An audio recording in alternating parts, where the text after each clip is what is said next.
We need to talk. Those 4 words from Nathan's lips detonated the bomb that would obliterate my life as I knew it. I stared at him, dread creeping up my spine, as he scrolled through his phone with an expression I couldn't read. I found these messages between you and Kira.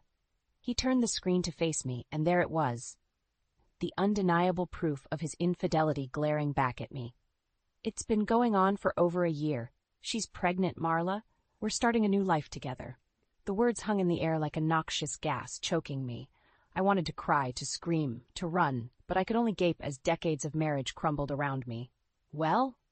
Nathan snapped. Say something. My chest tightened as anger sliced through the paralysis. You son of a bitch, I growled through clenched teeth. After everything we've been through?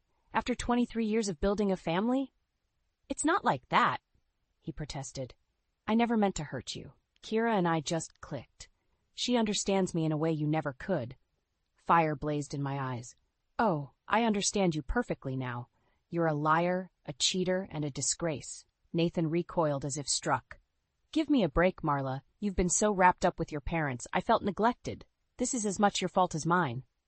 I shot to my feet, fury propelling me. My fault? I've supported us for years while you chased one get-rich scheme after another. Don't you dare try to blame me for your lack of character. He opened his mouth, but I cut him off, grabbing my purse and keys. Save it.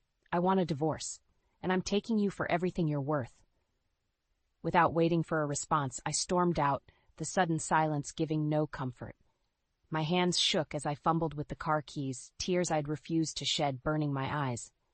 How could this be happening? After so many years, so many struggles we'd faced together, Nathan had thrown it all away for a fling with a woman young enough to be his daughter. Worse, he'd compounded that betrayal by impregnating her. White-hot anger lanced through me, hardening my resolve. I wouldn't be the wounded, weeping wife history discarded as a footnote. Nathan would regret the day he ever looked at another woman. This was just the opening salvo in a war he had no idea was coming. And by the time I was done, he'd be broken and begging for scraps of the life he'd so casually discarded. My fingers tightened around the steering wheel as I pulled onto the road. There would be no more tears, only the cold, brutal satisfaction of watching Nathan's world burn. This can't be happening. I stared at the pile of boxes and furniture crammed into the dingy one-bedroom apartment, a far cry from the beautiful home Nathan and I had shared. The divorce had been messy, but in the end, the judge awarded me this place, along with custody of our parents. Need any help, dear? I turned to see Mom, her brow creased with confusion. Even in her early stage of Alzheimer's, she could sense the upheaval. Forcing a smile, I took her hand. It's all right, Mom. Just moving into a new place. The lie felt like acid on my tongue. I hated deceiving her, but the full truth would only cause her more anguish. Better she remained blissfully unaware of Nathan's ultimate betrayal. Marla? Dad's voice, already strained from Parkinson's, filtered in from the other room. A little assistance, please? I squeezed Mom's hand reassuringly. Coming, Dad. I found him slumped on the couch, his medication bottle lying open and empty on the floor. Quickly, I gathered the scattered pills and fixed him a glass of water. I'm so sorry, I murmured, helping him swallow the drugs, keeping his tremors at bay. This move has been chaos. I'll stay on top of your prescriptions from now on, I promise. He patted my arm with a shaky hand. No need to apologize, kiddo. I know you're doing your best with, well, everything. A lump formed in my throat at the weary grace in his eyes. For over 20 years, I'd been the one caring for them as their conditions worsened, while Nathan went through get-rich-quick phases like clockwork.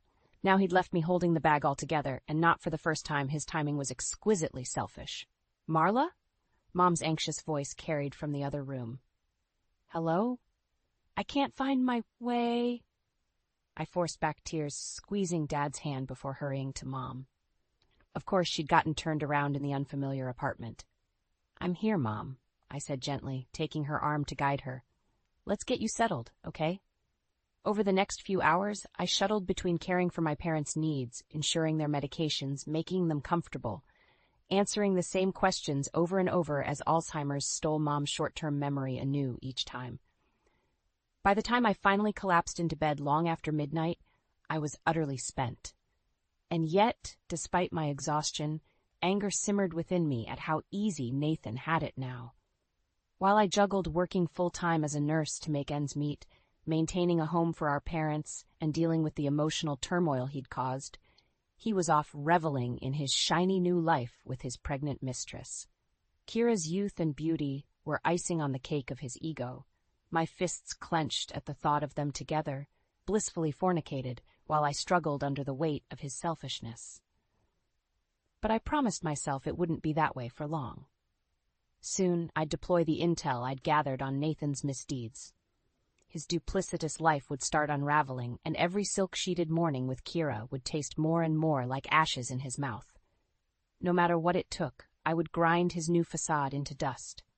Nathan would learn there was a heavy price to pay for betraying me. The musty tang of old paperwork filled my nostrils as I pored over the financial records splayed across the dinette table. Printouts, post-it notes, and spreadsheets painted a damning portrait, one revealing the full depth of Nathan's deceit. In addition to bilking money from our joint accounts to fund his affair, he'd taken out massive loans against our assets and made a series of catastrophically bad investments. If his web of lies wasn't unraveled soon, there would be virtually nothing left for me and our parents. A harsh reminder tone from my phone made me start. I glanced at the time, cursing under my breath as I realized I was running critically late to pick up Dad from his physical therapy session. Shoving the paperwork aside, I grabbed my purse and car keys. Mom would be fine for a short while. Her daily routine of watching game shows and tending to her bird ensured she stayed occupied. But if I didn't retrieve Dad soon, his simmering resentment at having to rely on me would only intensify. The geriatric center's waiting room was deserted, except for Dad slumped in a vinyl chair, his body trembling slightly from the Parkinson's. His face was thunderous as I hurried over. "Nice of you to finally show up," he growled without looking at me. "In case you forgot, I'm not getting any younger here." I cringed inwardly at his harsh tone, but I deserved it. Between caring for Mom, my job at the hospital, and trying to salvage our finances, I constantly dropped the ball when it came to being present for him. "I'm so sorry, Dad," I said, grabbing his arm to help lever him upright. "It won't happen again." He grunted in acknowledgement, but remained stone-faced, at least until his gnarled hand clamped over mine, his eyes softening as they met my gaze. "You've got a hell of a lot on your plate, kiddo, more than any one person should have to shoulder." I felt my throat tighten at his gruff sympathy, swallowing hard against the sting of tears. "I'm okay, really. We'll get through this." A tremor rippled through his frame as he squeezed my hand. "That no-good son of a bitch yanked the rug out from under you. But you listen to me, Marla. You are not alone in this fight, you hear?"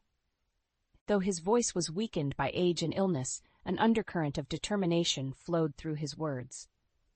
I was reminded of how Dad had provided for us through sheer grit after his factory job was outsourced, refusing to let misfortune shatter our family.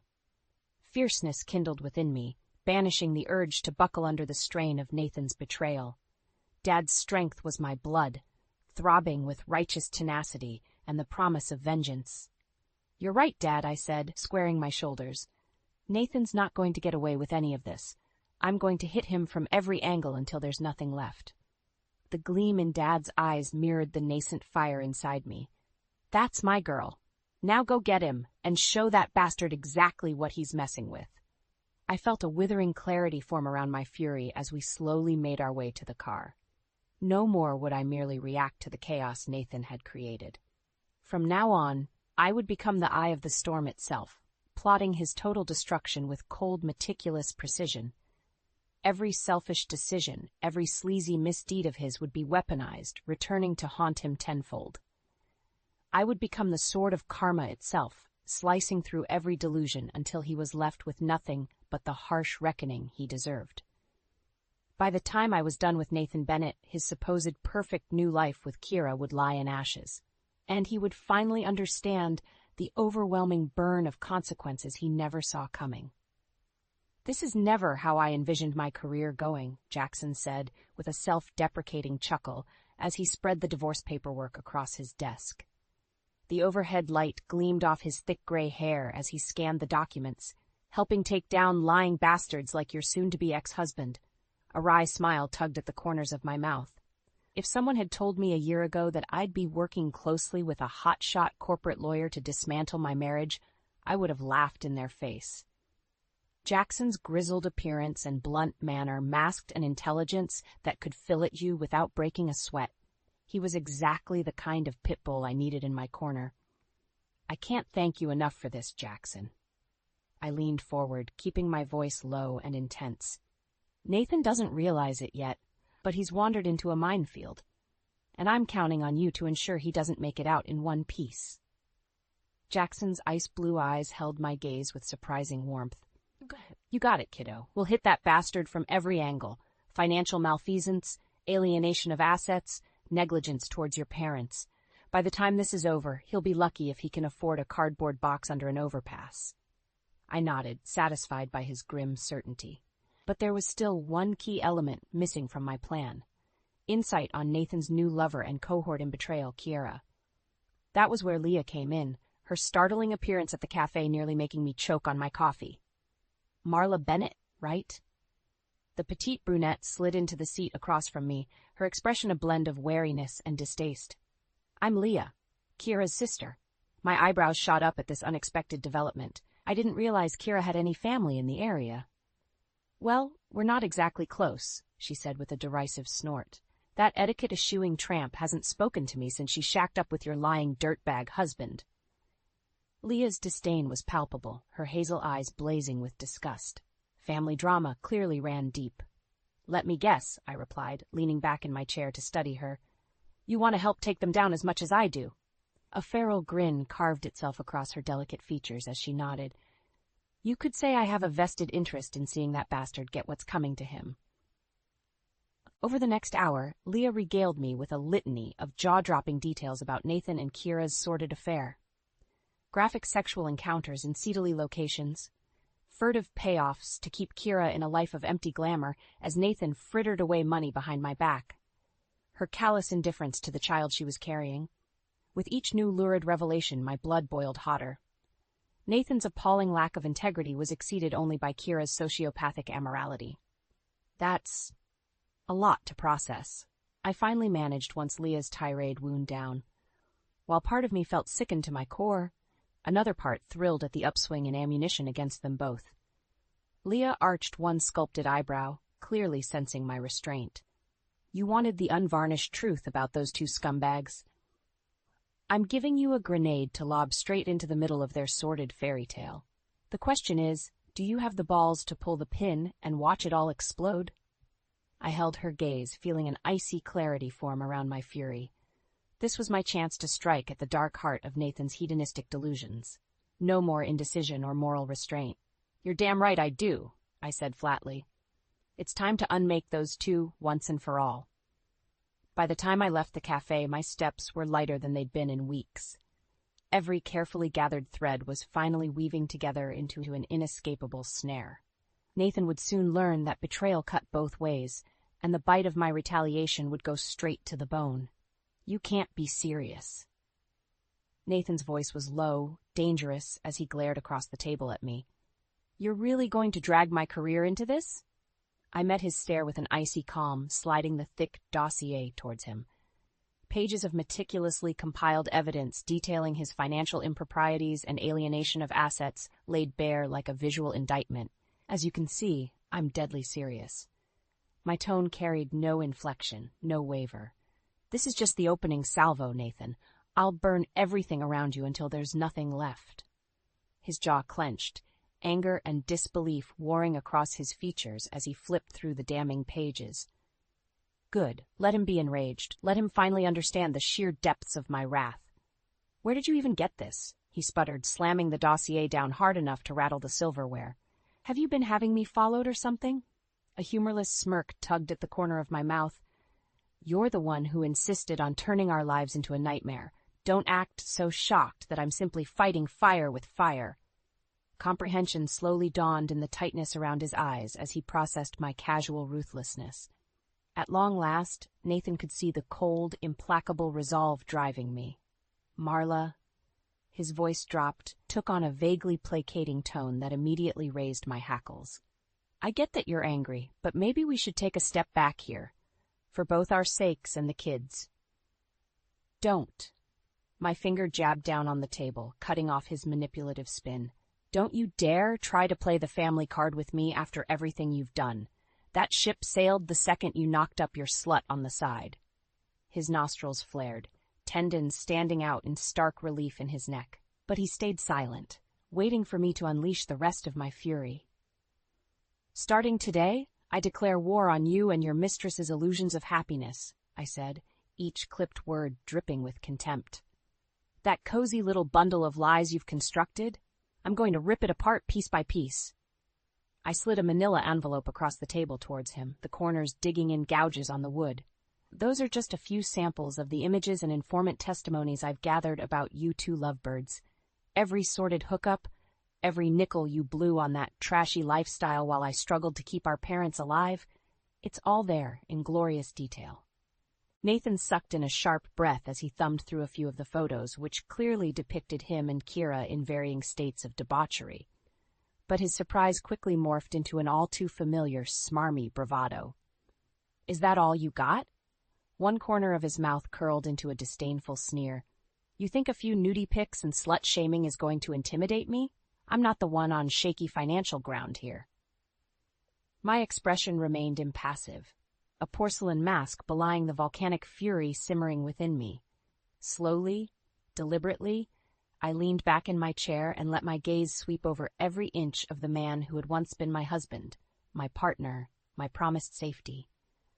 By the time our divorce proceedings are over, you're going to be buried so deep in legal fees and financial ruin that you'll be begging for table scraps, I said, each word measured and certain. But money problems are just the start of your worries.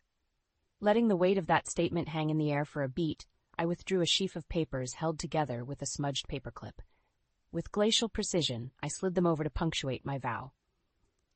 Those contain eyewitness affidavits and documentation detailing the wanton neglect you've shown towards Mom and Dad's care. I'm sure a law enforcement investigation into potential elder abuse would make for some very inconvenient headlines at that firm of yours. For the first time since we'd started this little encounter, Nathan's bravado cracked. A flicker of uncertainty, of naked fear, danced in his widening eyes as he registered the full scope of my intentions. As the silence stretched out between us, I allowed myself a final verbal bayonet thrust. You wanted freedom from your responsibilities? Well, congratulations, Nathan. You're about to get your wish. And you're going to spend whatever's left of your miserable existence paying for it in ways you can't even imagine yet. The steady clicking of the court reporter's keys was the only sound in the tense, wood-paneled room as Judge Richards paged through the thick dossier before him. His stern features remained inscrutable, giving no hint as to how heavily the evidence was weighing against Nathan. Seated beside Jackson at the plaintiff's table, I kept my own expression neutral, focused. This was the endgame, the culmination of months spent meticulously undermining every aspect of Nathan's life. After today's ruling, nothing would be the same for him ever again. Mr. Bennett. The judge's gravelly voice sliced through the stillness like a blade. Nathan straightened in his chair, a sheen of sweat visible on his brow. Based on the extensive financial documentation and third-party testimony provided here, it's clear you have engaged in repeated and willful alienation of assets, Judge Richards stated, his tone flat and clinical. Money that should have gone towards ensuring the care of your elderly parents was funneled into irresponsible investments and a lifestyle incompatible with your obligations as a spouse. One of Nathan's lawyers made a move to stand, a retort forming on his lips, but the judge silenced him with an icy look. I haven't finished. He turned his glare fully onto Nathan. Would you care to explain why the court should consider your accounts and property claims as anything other than utterly compromised, Mr. Bennett? Because these materials paint a deeply unpalatable picture. Nathan swallowed hard, shifting in his seat as he struggled to meet the judge's withering stare. Your Honor, I made some mistakes in judgment, I'll admit, but my financial affairs have no bearing on how I handled my responsibilities towards my family. The words had barely left his mouth before Jackson was on his feet, angrily waving a sheaf of papers from our evidence trove. No bearing? He shook his head in disdain. After betraying his vows and squandering money on affairs, Bennett left his wife to single-handedly tend to his parents' declining health, one with Parkinson's, the other suffering from Alzheimer's. We have sworn affidavits and medical bills here showing incontrovertible neglect. Nathan tried to interject, but the torrent of Jackson's words drowned him out. This man forfeited his right to any consideration long ago, Your Honor. Jackson thundered, fury thrumming in his voice. He does not deserve a single dime from these proceedings. I watched, feeling an electric crackle of vindication spark along my nerves, as Nathan fought to regain his composure under the weight of Jackson's assault. His jaw clenched, that familiar, entitled mask slipping back into place, but his eyes betrayed flickers of desperation. The judge's voice cut through the tension, a well-timed incision lancing the roiling anger in the room. I've heard enough. Piercing both legal teams with a quelling look, he squared his shoulders and began delivering his ruling in a tone of finality. Based on the extensive evidence of asset mismanagement and negligent conduct exhibited by Mr. Nathan Bennett, I am awarding the plaintiff, Mrs. Marla Bennett, with sole rights and ownership over the marital home and its assets. Furthermore, Mr. Bennett must provide spousal support and funds for the ongoing care of his elderly parents.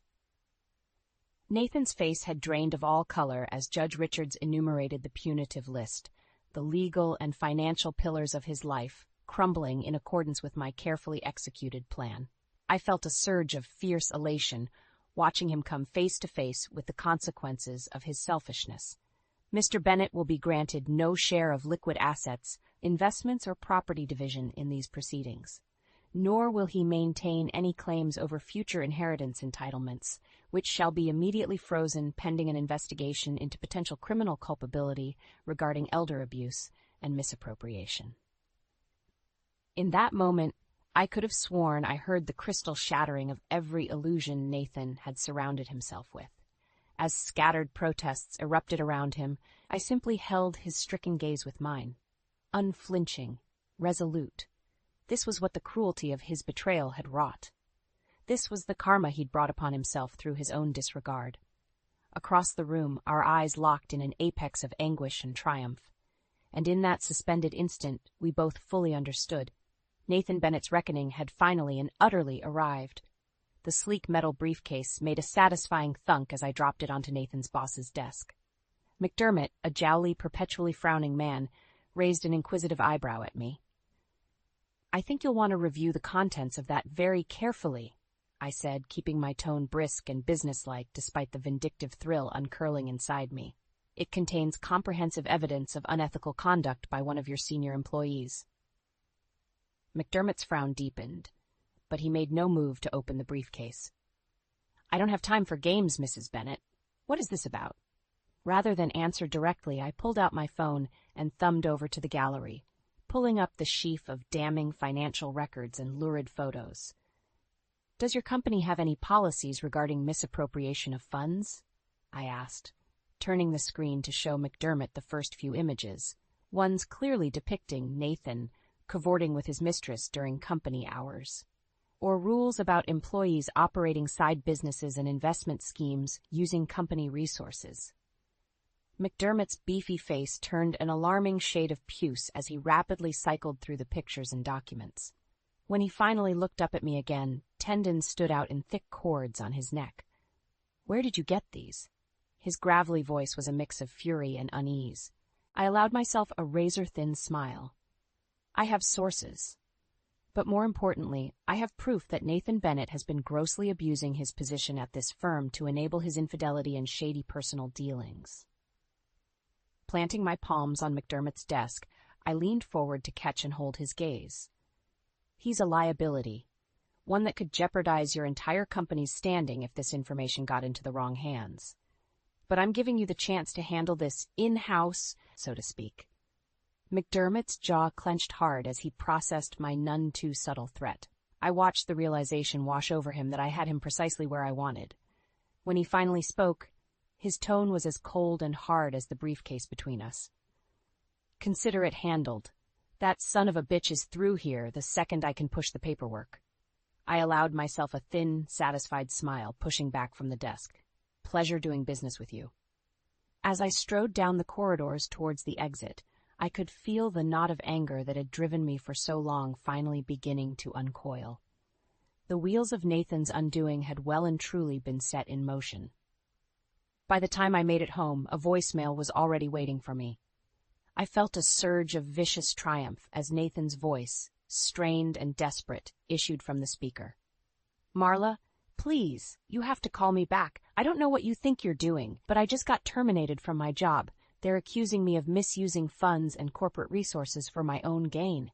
This is insane. You've gone way too far with this vendetta. If we can just sit down and talk. I rolled my eyes in disgust, hitting the delete button to purge his plea from existence. Nathan's spectacular downward spiral was too little, too late, which was hammered home a few hours later by the shrill ring of my doorbell. I swung the door open to find a panicked, red-eyed Kira on my front step. You, she spat, her voice shaking with rage and confusion. What did you do? Nathan's life is in ruins. The money's gone, his career is destroyed, his reputation shredded, and now he says he can't even support me and my baby? I drank in Kira's unraveling with undisguised relish. Let her feel the sting of her own selfishness, the bitter consequences of her choices. Let her see the paradise she'd tried to create atop Nathan's lies, withering away to bitter ash. Did you really think it would all just work out? My tone dripped with disdain. That Nathan would be able to walk away from the damage he caused, start over with a clean slate? Hurt and bewilderment flashed across Kira's features as the reality sank in. I had well and truly dismantled any future she'd envisioned with Nathan. A detached part of me felt a stab of pity for her. She was, after all, just a foolish pawn who'd bought into his con. But she'd made her bed with Nathan, and now they could lie in the smoldering ruins together. This is the bed you two made, I said, cold finality in my voice. I hope you're comfortable in it. With that, I stepped back and closed the door in her face, shutting out her gasped protests. There would be no more discussion, no compromise. I'd executed my revenge with perfect precision. And Nathan's world was left burning because of it. 6 months later, I stood in the doorway of the bedroom, watching as Mom fussed absent-mindedly with Dad's blankets. Her mind might have been fading, but her nurturing instincts remained. There you go, dear, she cooed, patting Dad's hand with a tremulous smile. All comfy. Dad's eyes crinkled at the corners as he returned her smile. Though the Parkinson's had continued its inexorable progression, he seemed content, peaceful even. They both did. Seeing them together, safe and cared for in the home I had fought so viciously to keep, I felt something inside me finally unclench. The white-hot anger that had propelled me for so long dimmed, replaced by a sense of closure. Everything okay in here? I made my presence known, moving to sit on the edge of Dad's bed. Dad's roomy eyes found mine, their depths still bright with the core of steel I remembered from my childhood. More than okay, kiddo. Your old man's living the dream in this swanky assisted living setup you got us. I ducked my head, suddenly bashful under the gruff affection in his tone. It's the least I could do to make up for everything you two went through. Don't sell yourself short, Marla. His gnarled hand found mine, squeezing with surprising strength. You went through hell and came out swinging harder than anyone could have expected. We're proud of you, kiddo. Proud as hell. My throat grew thick with emotion at his simple sincerity. So much bitterness and betrayal, and I emerged tempered, not broken. Squaring my shoulders, I squeezed Dad's hand in return.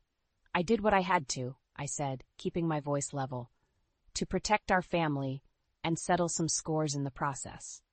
Mom, bless her innocent heart, piped up obliviously. Such a good girl, our Marla. Why, when we heard that Nathan ran off with that other woman, we could barely believe it. Poor thing must have been going through some sort of crisis to do something so foolish. A wry chuckle slipped from me at her cheerfully revisionist perspective on the events that had sundered our lives. Maybe it was for the best she remained unaware of the uglier realities. Something like that, Mom, I said, ruffling her sweetly bemused expression with a smile of my own. My gaze strayed to the framed photos clustered on Dad's nightstand, sick guilt and vindication warring within me. In one, Nathan and I beamed out at happier, more naive versions of ourselves. Another showed our tiny family unit radiant at Mom and Dad's 50th wedding anniversary, so ensconced in our illusion of forever. And then there was the final photo. Just me and my parents. The strained smiles and body language speaking to the turmoil that had nearly torn us apart. But we'd emerged from the crucible, somehow still together, with a bottomless wellspring of tenacity to show for it. My phone buzzed in my pocket, the caller ID displaying Jackson's number. I rejected the call. Whatever legal semblance of business still lingered between us could wait. Standing, I leaned down and pressed a gentle kiss to Dad's forehead, then Mom's, letting the reality of our renewed stability settle over me. Countless nights of agony and rage had been endured, all towards crafting this hard-won victor. "I'm going to run some errands," I murmured. "I'll check on you two later, okay?" Dad rumbled an affirmative as I slipped from the room. Out in the hallway, I paused, bracing my hands on the walls as I drew in a deep cleansing breath. The clinic didn't need me for a few hours. Ample time to stop by the community garden and tend to my little plot of hard-won rebirth. My own personal oasis of new beginnings fostered from the scorched earth of betrayal. One way or another, every crisis ushered in the chance to start anew. And as I squared my shoulders and strode towards the exit, I silently celebrated leaving the ashes of the past behind me. No matter what the future held, I would emerge from the flames again, resilient, proud, and unstoppable.